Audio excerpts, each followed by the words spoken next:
That's why this morning at church I kind of moseyed on, went home, Right. because it's that much. Like it's that heavy to the point where I have to say something. Are you sure you want to? I'm pretty positive. Well, Maybe with my testimony, somebody out there can actually, maybe with my story, there could be like a connection, so to speak. you want to impact somebody. I feel like my story can impact somebody. Well, for every testimony that we share, there's somebody out there that's facing a similar battle that needs to hear how you made it through the storm.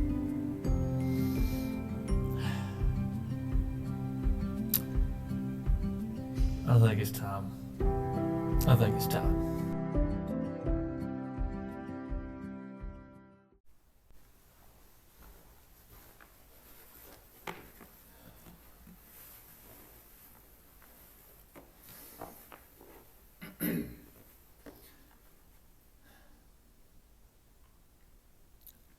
My name is Stephen Robertson.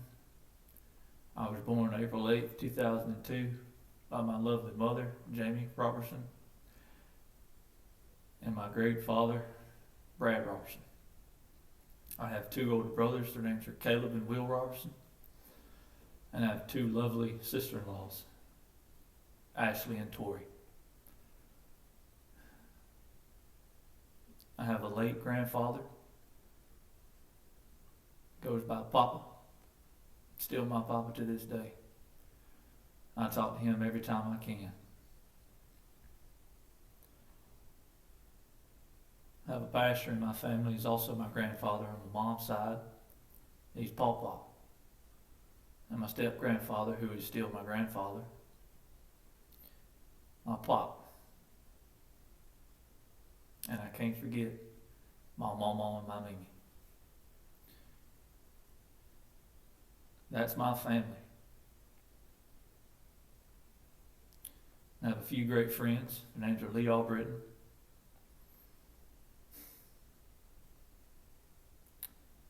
Jason Bush, Jamarius Wilder, and Landon Aldridge. I don't know where I would be without any of these people. I don't. These people have helped me see the light, helped me walk in the light. They showed me right from wrong. They stayed with me through thick and thin. The bond I have with each and every one of them may be different, but they're all family. In my childhood, I grew up in a small town, LaGrange, Georgia. Lived in a log cabin right off Rosie Silvers Road, and I loved that log cabin. I used to go outside and play and have a good life, just fly my kite when I could. And there's a lot of life lessons that you learn as a child that when you look back on it when you're older, you're like, that actually meant something. I actually understand that now. And there's a lot of things when I was a child my father and mother would steal upon me, and my dad would basically just drill it in my head, just it was like, hey, come on. And he would repeat the same things over and over and over again. And I could see sometimes in his face he would get, a little disappointed, but he really wasn't disappointed. And for the longest time,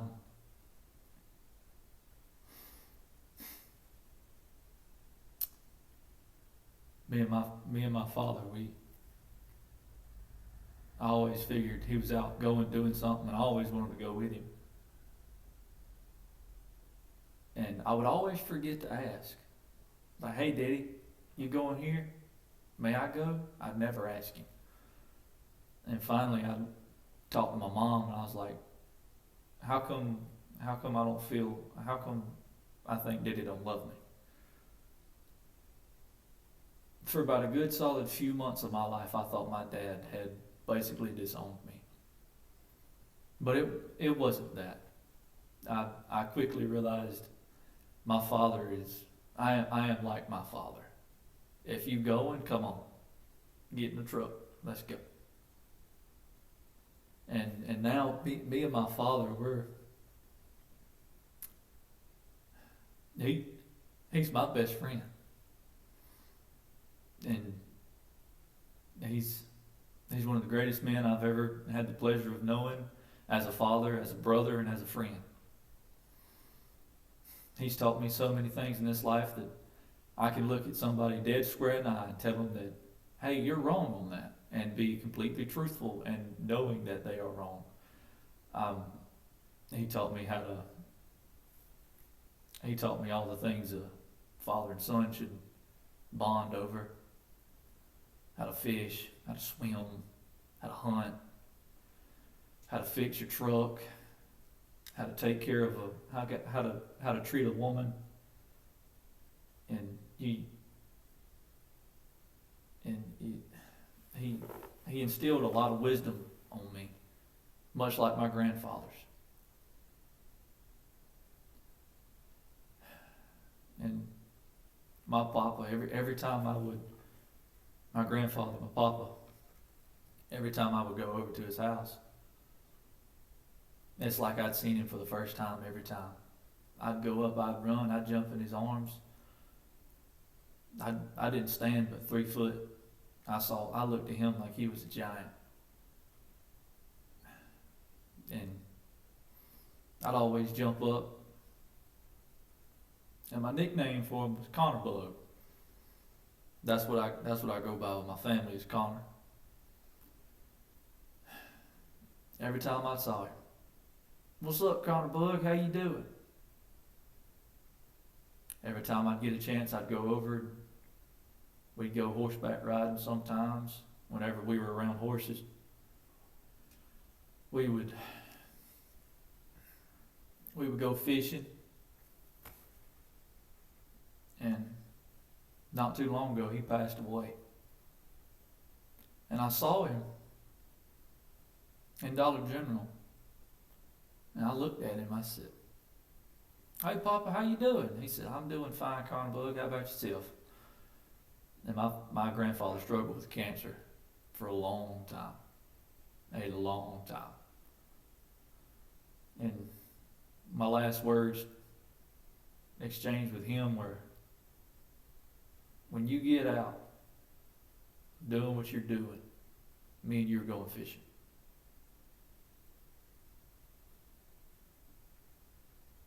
And that was the last time I heard from him. Got a phone call a couple weeks later saying he passed away. I had to hold it together in school. But I took all of that knowledge that he instilled upon me and brought it to the world. And my brothers, man,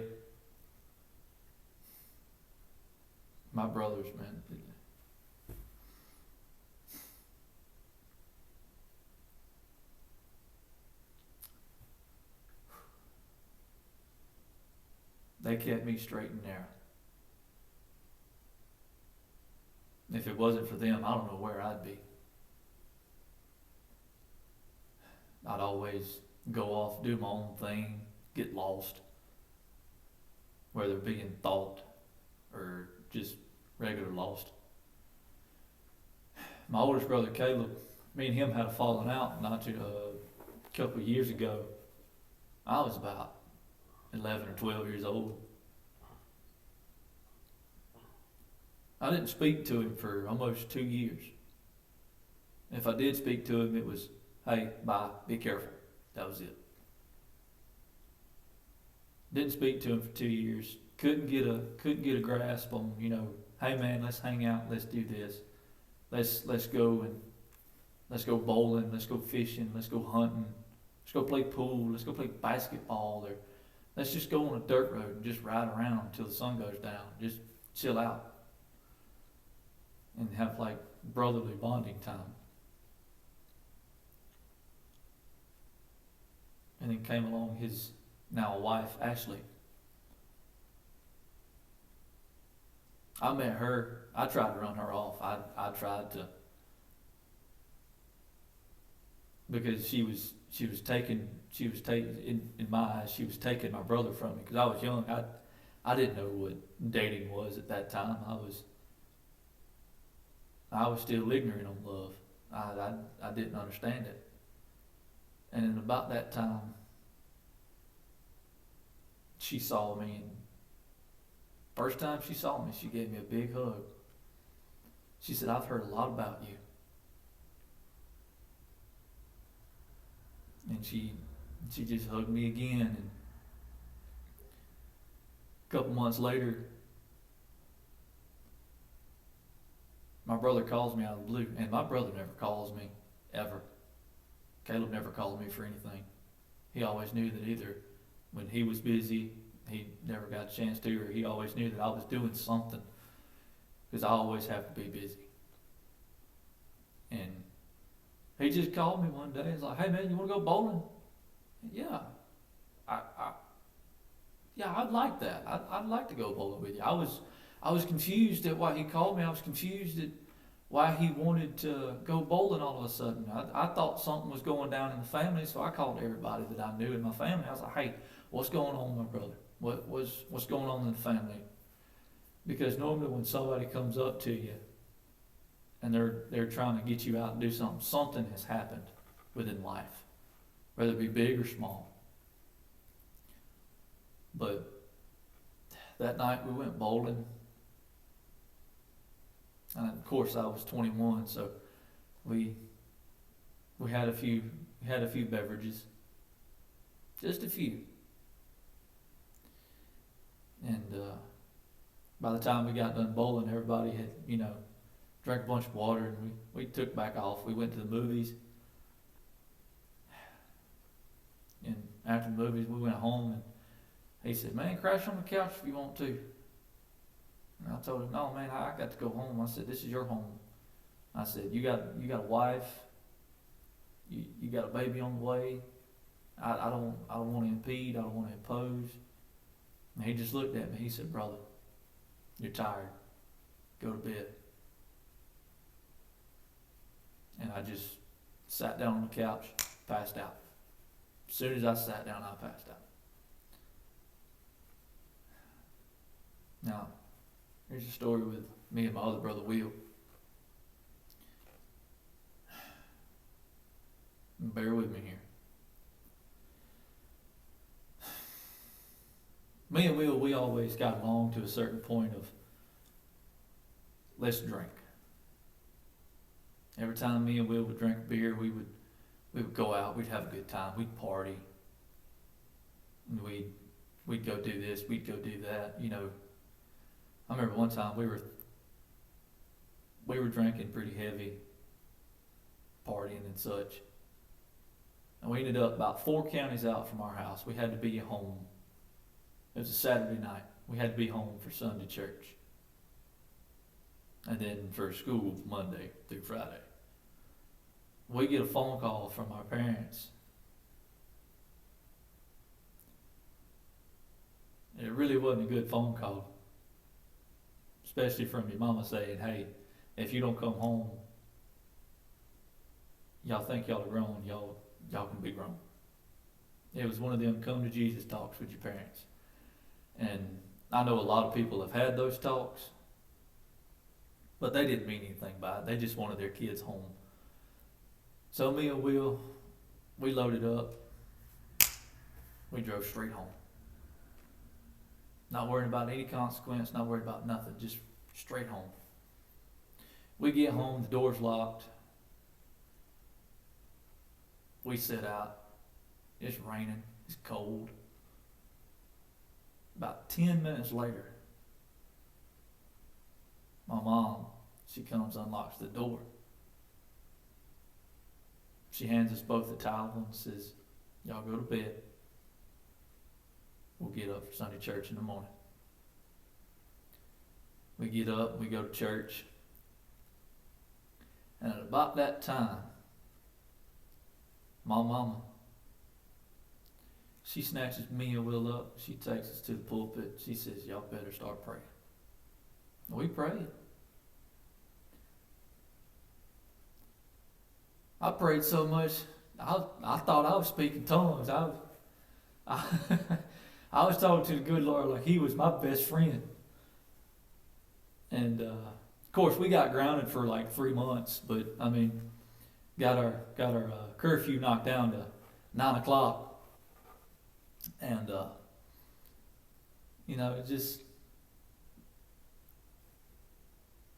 just kind of hit a little bit, and it's like, hey, we might need to slow down on the drinking. And me, I'm 23 years old.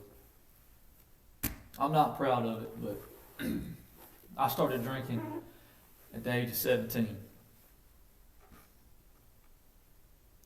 And I found that I loved that bottle. I found joy and peace in that bottle.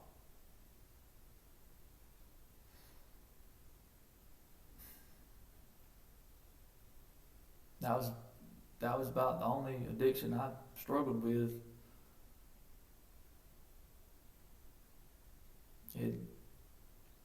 That one kind of hit a little deep, a little close to home. Now,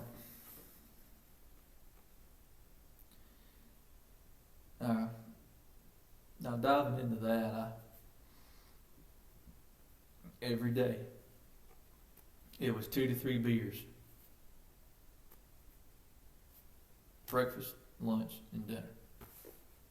That's how I had to function. I had to function. I had to have alcohol in my system to be able to do something. I got to the point where if I didn't have a beer in my hand, my brother, not knowing what was going on, was like, hey, you don't have a beer. Here, have a beer. And he didn't see it. He didn't see that I was struggling. He didn't see that I was crying for help. He didn't know. I wouldn't expect him to, because I was really good at hiding all my emotions.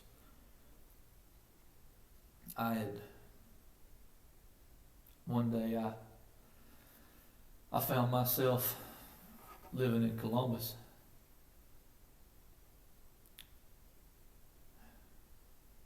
I wasn't in a good spot. I was working nights. I was still moving in.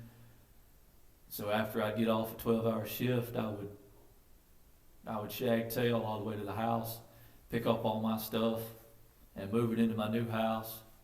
And I'd have to go back to work at 5 o'clock. And by 5 o'clock, I was dog tired. So I went at least 3.5 days with no sleep, nothing to eat, nothing. The only thing that kept me running was nicotine and caffeine, and a couple of hopes and dreams.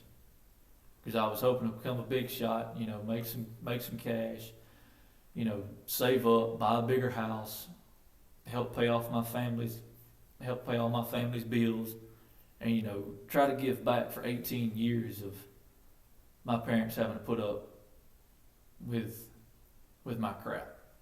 Because I love my family to death, but I didn't treat them right. I yelled at my mom. I treated my mom wrong. And I stood toe to toe with my father at 19 years old.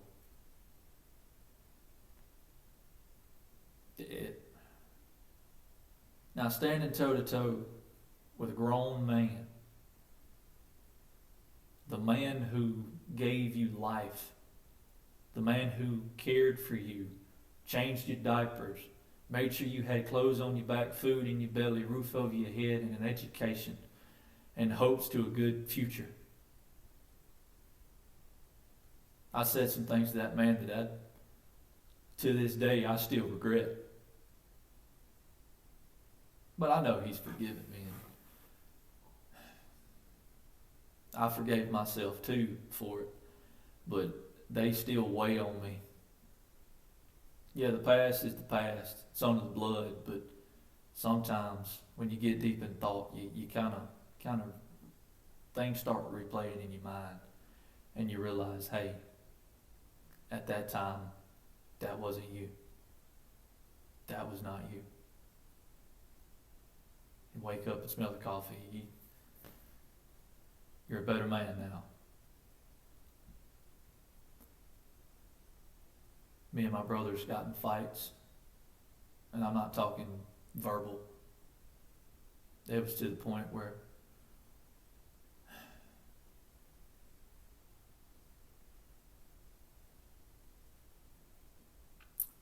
I was on top of my brother choking the life out of him.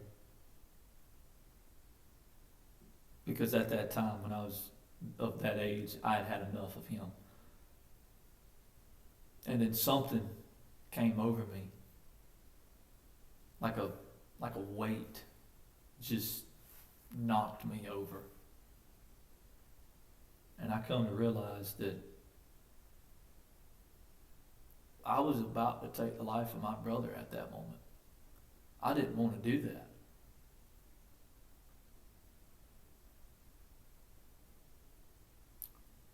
And I'm not trying to say I'm a good man.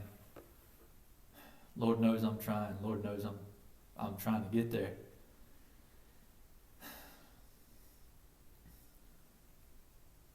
But I took my licks, and I own up to everything that I've done, and I've asked God for forgiveness, and He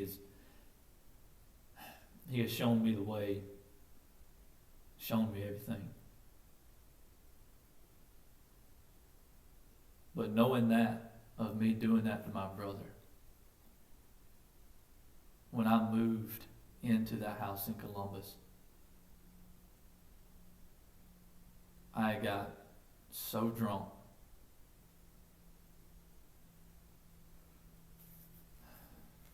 I had wrote 9 letters, some to friends, some to family members. I had a white chimney in my living room that I was painting black because it tied in the mahogany wood floor that I had.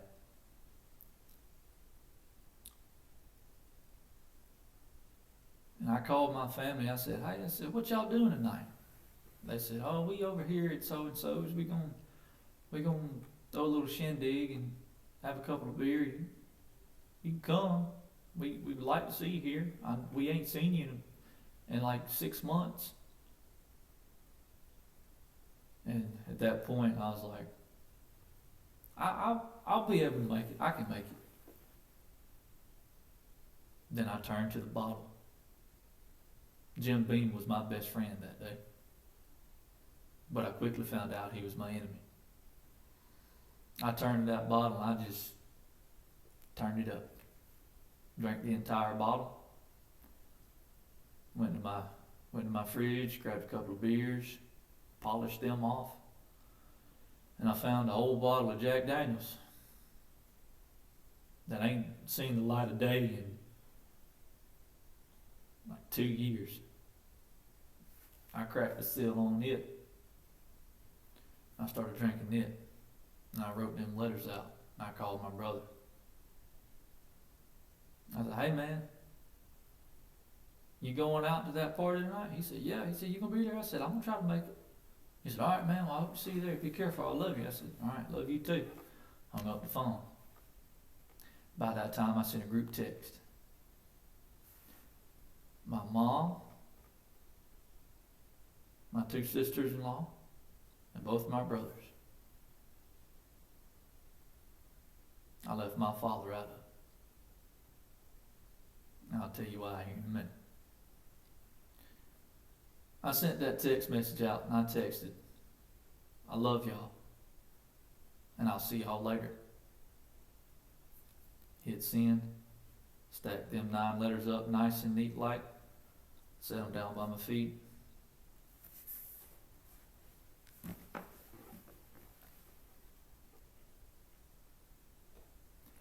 this Bible out.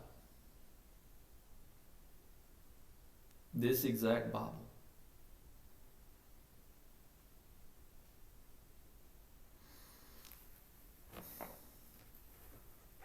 There wasn't no regular scripture that I was quoting, no scripture that I was reading. I just turned the page,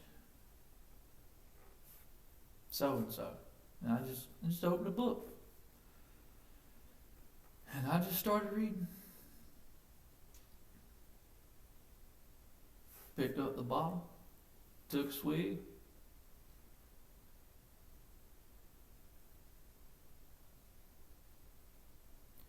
Got up, went and got my 45.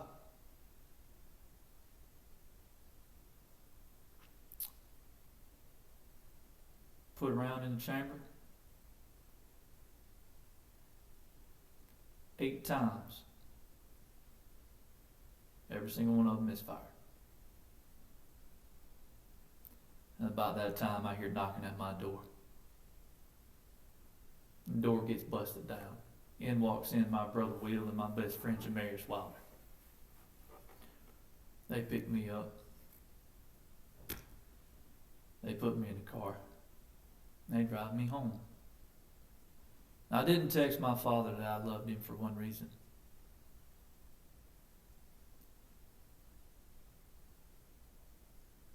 At that time, I thought a man should never have to hear that his child was going to take his own life. At that time, I thought a man shouldn't have to hear, oh, well, these are the problems I got. This is this is that. I didn't want to tell my father about my problems. I did not. But when I woke up that next morning, my father was sitting at the edge of my bed. I could tell he'd been crying for a little bit. There was a big old puddle of tears in my floor. His face was bloodshot red. His eyes was bloodshot. And at that moment, I looked him square in the eyes and I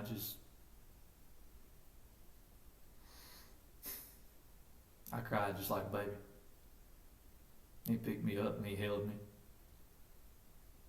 He asked me why I didn't text him, why I didn't tell him. And I told him.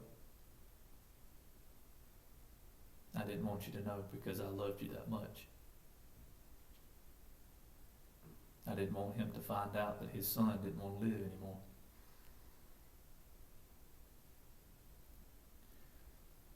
Well, a couple years passed. Well, a couple months passed.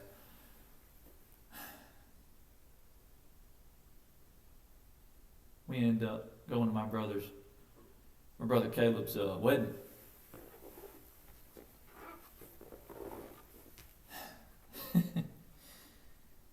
We get to his wedding and I'm sitting there, we're setting up.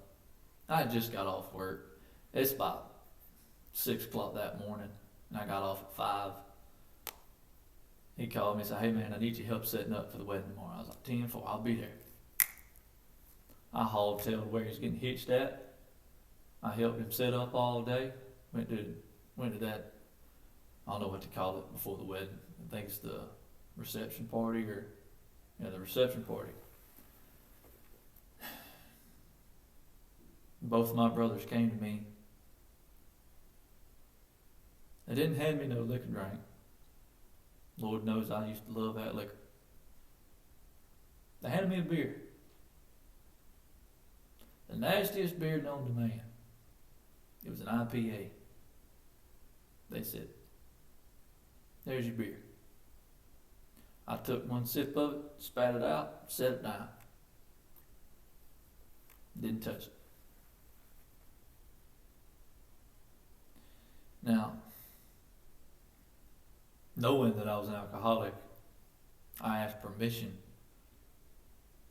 I said, hey, I went to my dad. I said, hey, Daddy. He said, what's up, son? I said, can you monitor me tonight? He said, yeah. He said, what you doing? I said, I'm asking you permission if I can drink. He said, I got you. And he was the one who brought me my beer. but he wouldn't bring me beer after beer after beer after beer. He would watch me drink that beer, stand by the cooler, and if I asked for something to drink, somebody would bring me a water. By the end of the night, I was just drinking straight water.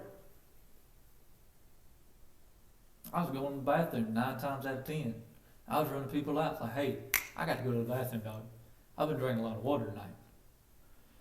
Well, after the wedding, we shoot up to Maine. And at that point in time, I found myself again. Funny thing is, I found myself.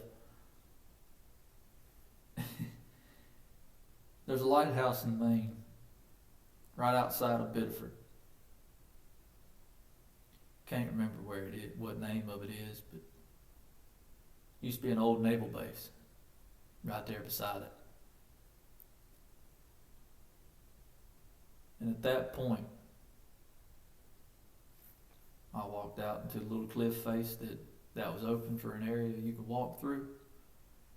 I walked out, walked directly to the edge of it.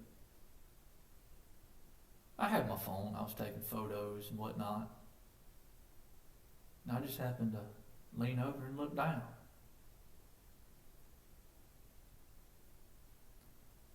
I was standing 50 feet. I was looking directly down at the water, crashing on the rocks. And then I just looked up. Sun was right in my eyes. But then I heard 2 words. I don't know who said them, but I heard, it's okay. At that point, I sat down directly right there. And I took a photo of me and that sunlight.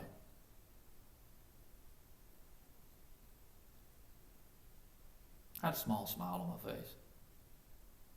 I was pretty happy. Yeah, I was depressed, but I still felt happy. I was happy that I was still alive, still happy that I had my family, had a family that supported me and loved me through everything that I've been through, and was there for thick and thin, and made sure that I got up in the morning. Fast forward a couple of years, I got big into telling them big fish stories. And it always started with, let me tell you this.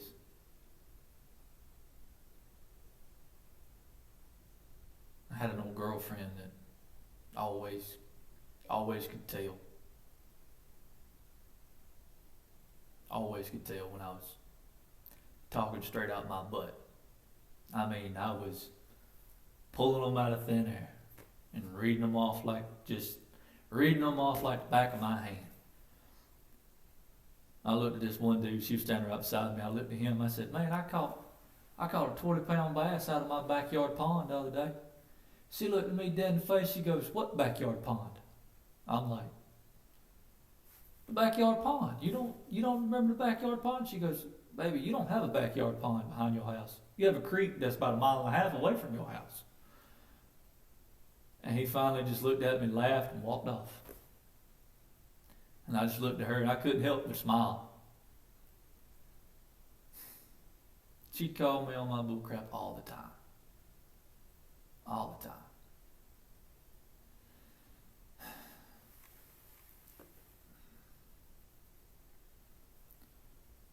But a couple years after that, I found myself, I got cleaned up, I got sobered up, I got to the point where I could function without alcohol. That was a big one. That was a big, big part of my life, was getting clean from drinking every single day. Found new ways around it. Do yard work.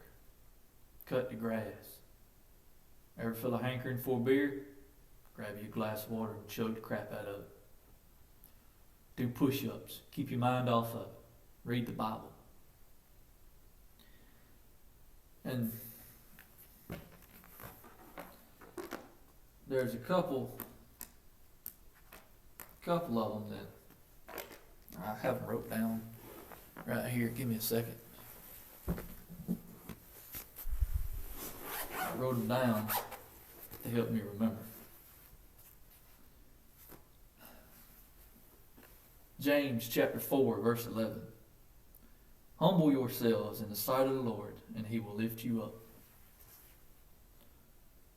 Now, I found that to be kind of powerful when I was 22. I found that to be kind of powerful because I had a friend of mine invite me out to church one Sunday. He's no longer in the picture.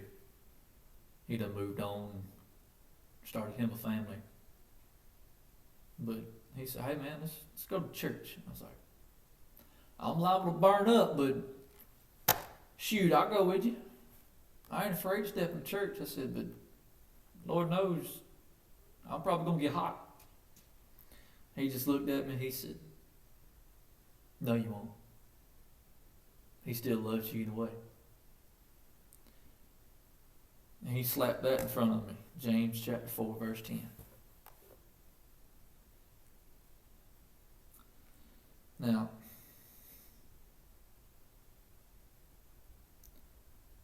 it wasn't but, I think it was October 5th, if I'm not mistaken, that I gave myself to the Lord. Full on, right then and there.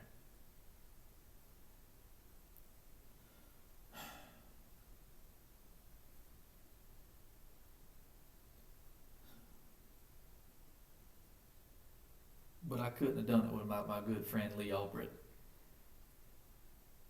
He stuck this Bible verse on me when we first met. Well, a couple weeks after we had met. Because when I first met the man, I didn't like him. I had an interview with him. He was going to be my boss. Went in there, turned in my application, and he looked at me and he said, all right, sit down, let's talk turkey. And I said, 10-4, boss, let's sit down. I sat down, he looked at my application, skimmed over a couple times, came back to the first page. He'd skim through again, come back to the first page and be like, well, I have a question. August 11th, can you tell me that in numbers? I was like, I'm sitting there just like this. And I was like, 08? I don't know. And he just looked at me dead in the face. No smile, no smirk. Disappointed. Well, you're already off to a bad start. I can tell you that right now. And about that time, I said, 10-4, that's all I need to know. I got up, shook his hand, walked out. Took my application, threw it in the trash. At that point, I didn't want to hear anybody else's opinion. I didn't care about nobody else's feelings. I knew I probably wasn't going to get the job anyway. But a couple months down the line, I meet him up again. This time we're working for the same agency. He just comes in, takes one look at me. He says, hey, brother. I said, ain't you the man that I cussed out? He goes, yeah. He said, I remember what you called me. I said, yeah. He said, what you think now? I was like, well, I don't know. And about that time, that man invited me to his house. Play the guitar, teach me how to play guitar, feed me supper, play video games. I met his wife, I met his daughter. Two of the most lovely women I've ever met in my entire life. Sweet, beautiful, amazing people. And if it wasn't for Lee, I'm going to be honest with you folks, I probably wouldn't even be here today. But he invited me out and he said, hey, what you doing one Sunday? And I was like, well, I got this to do, I got that to do. He said, well, I ask you folks, well, tell you folks that you're going to be a little late doing that. Of course, it was just, chores like cutting the grass, yard work, course, that wasn't going to be done until about 12 o'clock that afternoon. I was like, okay, cool. I called my parents, said, hey, this is what's going on. I just got invited to church. Mom and Daddy said, great, go for it. Happy for you. My parents, they're big Christians. But something impacted me to go to that church. And something about that ridge. I stepped one foot in that church. I see the entire crowd. Worship music's playing, having fellowship, everybody's talking, everybody's having a good time. Just one big old party. Except without the alcohol. Just one big old party. Everybody's having a good time. Everybody's, happy to be there. Just fellowship everywhere. I remember that day, pastor was preaching about the 770s. About the end of the sermon, he asked that we bow our heads and we pray, and he prayed. And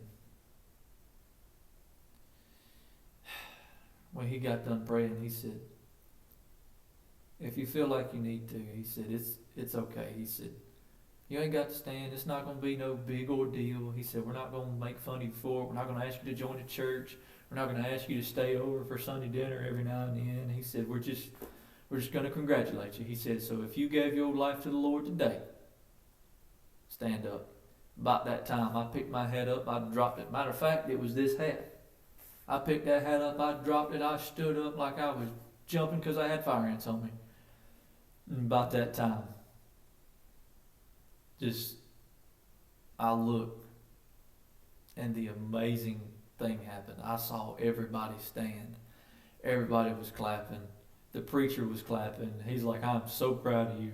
My best friend Lee and his wife were like, we knew this was coming. We knew this was coming. They all gave me a hug. We're filling out paperwork to get baptized, and I'm like, and I just, it just a ringing in my ear. I just turned to my friend Lee, and I'm in tears, and I just look at him. He goes to shake my hand, and I just hug him. And I told him, thank you, brother. I needed this. Thank you.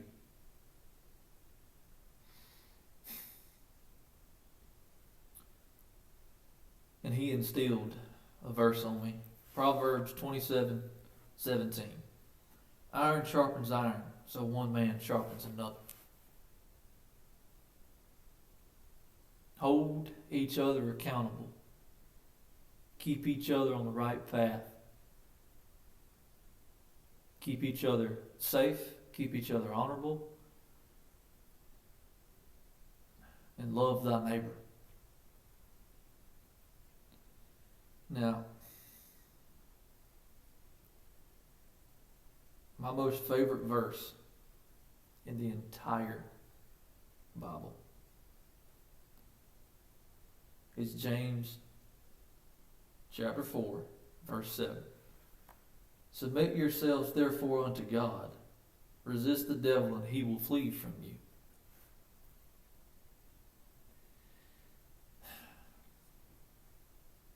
In my past lifespan,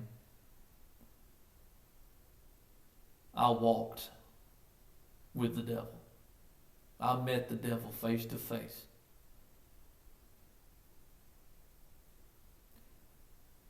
And my devil was brown and liquid. 11.5 ABV. Liquor.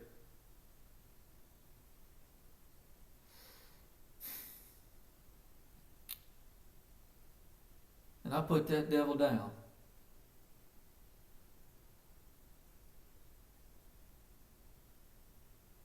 And I swore that I was only going to drink on celebrations.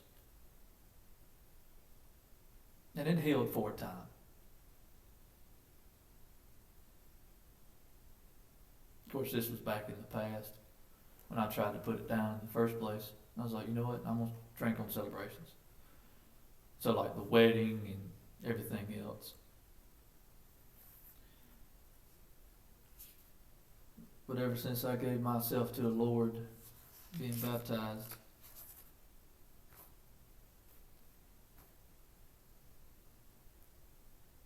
I don't need it.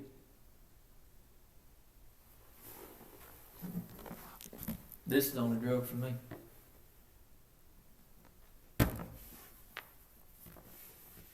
Now, I'm not the best man in the world to be listening to. I'm not real smart by no means. I don't have credit to my name. All I have is my word. And I put my word to God, and God grants me the strength to be honorable and trustworthy in my word. I may be able to give you the shirt off my back, but my word is strong. My word is real strong. If I tell you I will be there, I don't know what time I'll be there, but by God, I'm going to get there.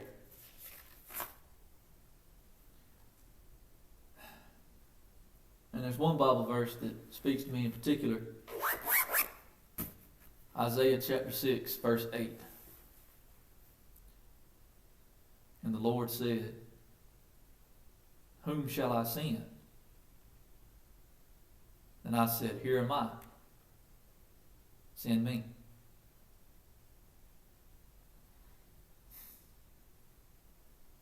And that Bible verse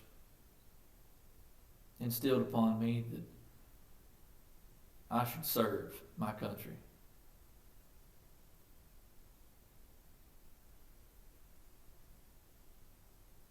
So I'm joining the Marine Corps.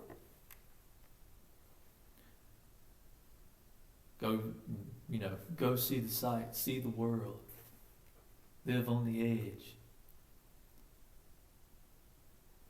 But my mission with the Marine Corps is what's asked of me. I will do what is asked of me. But I will walk in the light of the Lord and help those who need to be helped. Find those who are lost and bring them into the light of the Lord.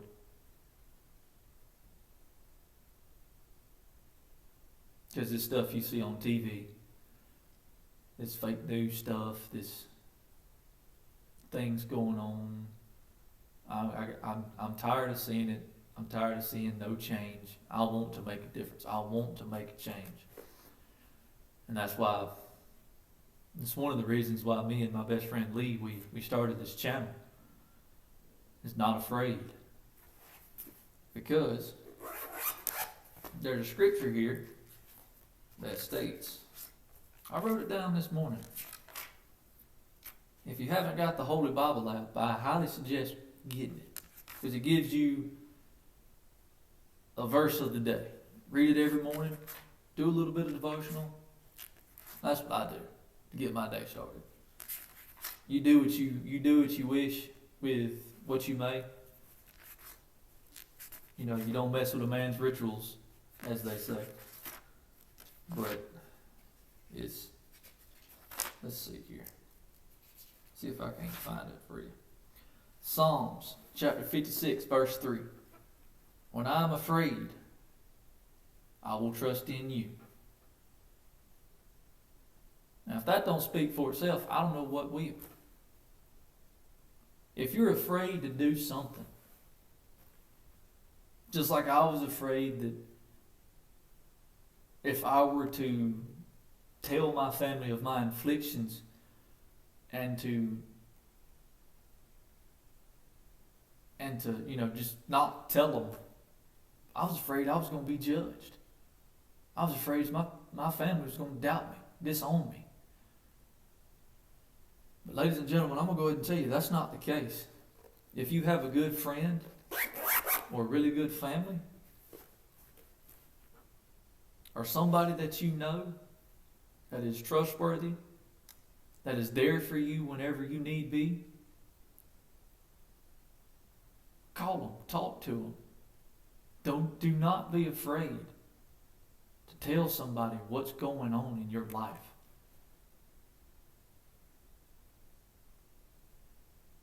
It's kind of like when you're a kid and your parents put a Band-Aid on your little boo-boo and it's all in your arm hair or your leg hair, and you don't want to rip it because it's going to hurt. But then your dad comes in or your mom comes in and they take it and they look at you and say 1, 2, 3. And on 2 they rip that Band-Aid off. You don't feel it. Because you're not expecting it. So if you have troubles in your heart, if you need to get something off your chest, I highly suggest go get help. Talk to God. Talk to somebody.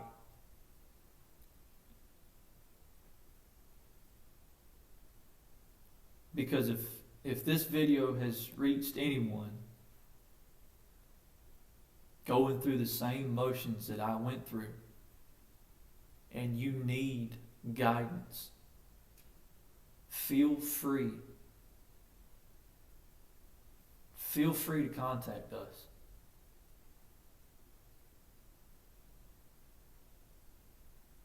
Our link will be in the descriptions below. Our Gmail is notafraid770@gmail.com.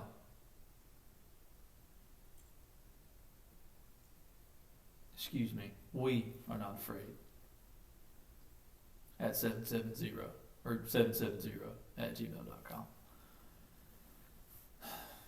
And I hope this video has reached, and I hope my testimony has given somebody the power and the courage to either talk to God, talk to somebody. Because I'm going to go ahead and tell you, ladies and gentlemen, being a man in this day and age, we're taught to hold it in. We're taught to not talk about our feelings. But I'm going to go ahead and tell you something. Talk about it. Talk to God about it. Go to therapy. Get therapy. Trust me, get help. I was reluctant to do it, but my father, he put me through the ringer and said, "You're going." And my mother was right behind him. And last thing I'm going to say is, because I like saving the best for last, my mom is the sweetest soul that you will ever meet in your entire life. Yeah, 9 times out of 10 she looks angry. But I don't know what I would do. I don't know where I would be without my mama. Y'all can make fun of me all you want, but I am a mama's boy. If my mama calls, I'm there. If she tells me to jump, I'm asking how high. If she don't want to cook, I'll cook for her. If she don't want to clean, I'll clean. Whatever my mom has asked of me, I have done. Because I love my mama. I remember when I got baptized, I look out in the crowd and I just see my mom wiping tears off of her face with a big old smile. That's what it's all about, folks. That's what it's all about. Family, friends, and God. But God first, then family, then friends. Because if it wasn't for God, because He is all-knowing, all-seeing, and all-doing, He spoke. There was grass, there was animals, there was water, there was the sky, there was the space. The heavens and the earth were created because that man spoke. But He created us in His own image. He created us to be equal. He created us to live and coincide with one another. Because I'm going to go ahead and tell you something, folks. All this this racial stuff going on, all this war going on, we're all the same. Because if you bleed, the color of your blood's red. We all have a heart. We all have a brain. We each got 2 eyes. We were all born the same. From the wombs of our mothers. So be thankful for life, for it is precious.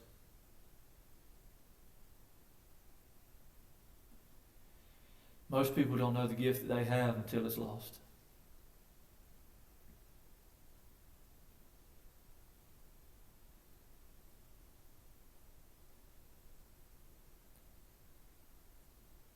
Talk to God.